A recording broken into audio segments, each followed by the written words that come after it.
The Heavenly Life by James Allen. The Eternal Now. Now is a reality in which time is contained, is more and greater than time. It's an ever-present reality. It knows neither past nor future. It is internally potent and substantial. Every minute, every day, every year is a dream as soon as it has passed, and exists only as imperfect, unsubstantial picture in the memory, if it be not entirely obliterated. Past and the future are dreams. Now is a reality. All things are now. All power, all possibility, all action is now. Not to act and accomplish now is not to act accomplished at all. To live in thoughts of what you might have done, or in dreams of what you mean to do, that is a folly. But to put away regret, to anchor anticipation, and to do and to work now, this is wisdom. While a man is dwelling upon the past or future, he is missing the present. He is forgetting to live now. All things are possible now, and only now.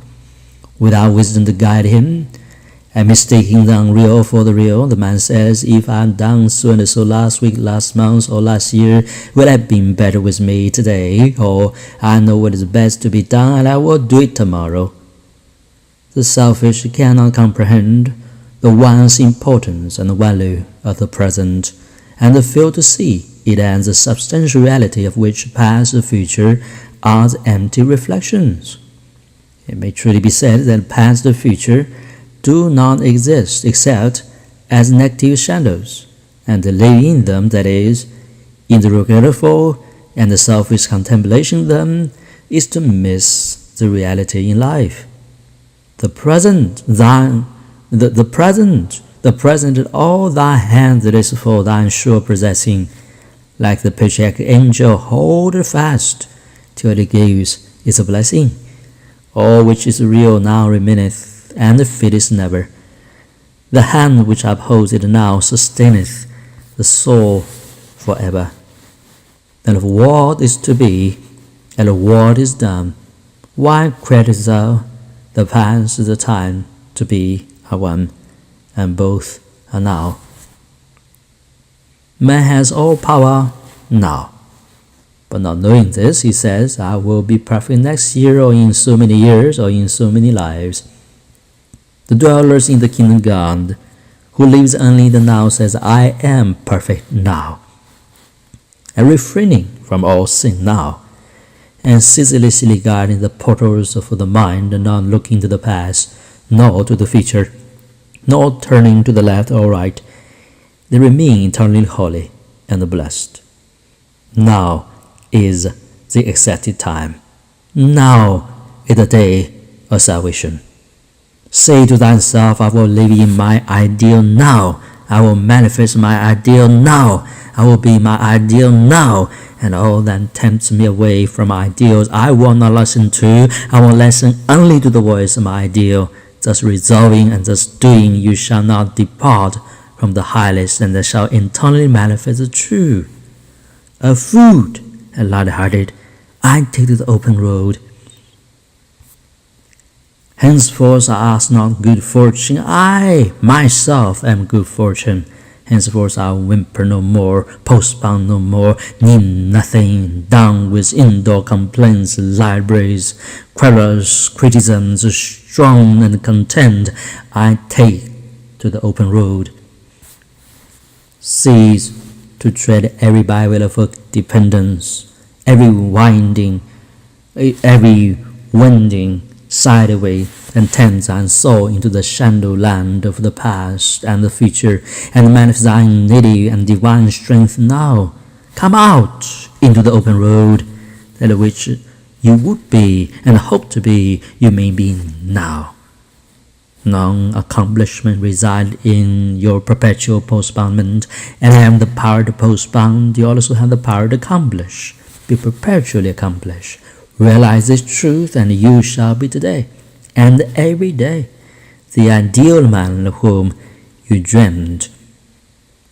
Virtue consists in fighting sin day after day, but holiness consists in living sin unnoticed and ignored. To die by the wayside this done can only be done in the living now. Say not unto thy soul, thou shalt be pure tomorrow, but rather say, thou shalt be pure now. Tomorrow is too late for anything, and who sees his help and salvation tomorrow shall continue to fail and fall today. Does he live for yesterday? Did he sin grievously? Having realized this, live it instantly and forever, and watch that thou sinnest not now. The while thou art bewailing the past, every gate of thy soul remains unguarded against the entrance of sin now. Thou shalt not rise by grieving over the irremediable past, but by remedying the present. The foolish man, loving the bulky side palatable procrastination rather than the firm highway of present effort, says, I will rise early tomorrow, I will get out of bed tomorrow, I will carry out my intention tomorrow. But the wise man, realizing the momentous import of the eternal now, rises early today, keeps out of bed today, carry out his intention today, and so never depart from strength, the peace, and the ripe accomplishment. That which is done now remains. That which is to be done tomorrow does not appear. It's a wisdom to leave that which has not arrived, and to tend to that which is, and to tend to it with such a consecration of soul and concentration of effort, and there shall leave no possible loophole for regret to creep in. A man's spiritual comprehension being clouded by the illusions of self, he says, I was born on such a day, so many years ago, and I shall die at my allotted time. But he was not born, neither will he die, for how can that which is immortal, which eternally is, be subject to birth and death? Let a man throw off his illusions, and then he will see that the birth and death of the body are the mere incidents of a journey, and not its beginning and end.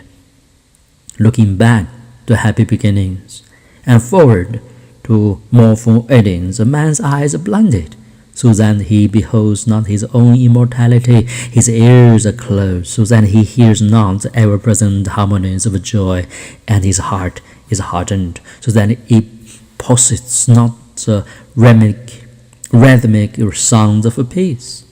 The universe, with all that it contains, is now.